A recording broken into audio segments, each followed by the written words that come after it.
Well, we've probably all seen it or even done it, playing sick to stay home from school. But what if school is actually making your kids sick?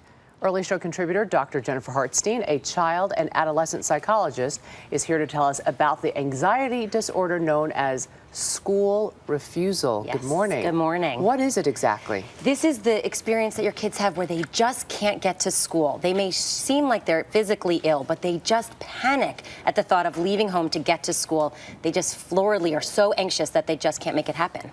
Are there symptoms? There are definitely symptoms, and it starts out with a lot of the physical symptoms that you would think even in adult anxiety. So they might complain of headaches, they might complain of stomach aches, they might really get a little faint at different times, they might get really nauseous, or they're going to be exhausted often because they're not sleeping well at night. So they're so tired they can't even get to school in the morning. What causes this?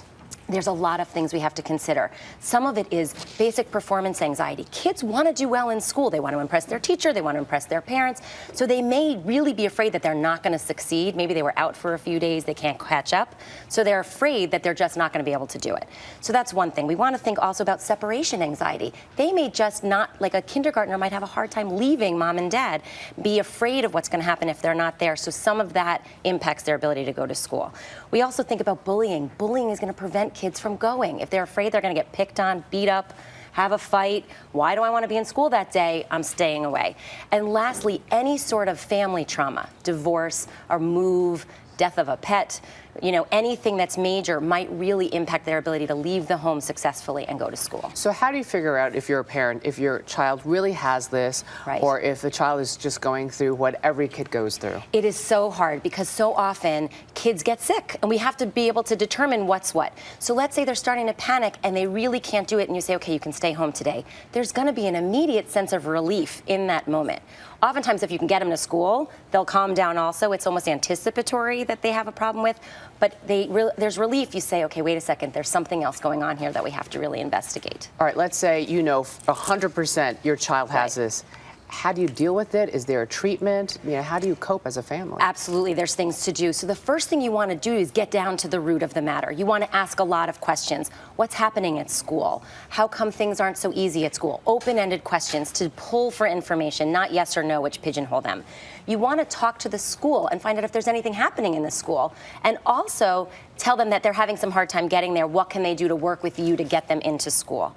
You also then want to think about how to gradually reintroduce them. So maybe they can't get there the whole day, but they can get there by 10. So you work with the school to say they're going to be in at 10 o'clock and be there from 10 to 2. And then the next day, maybe they get in at 9 o'clock and slowly, gradually build it up.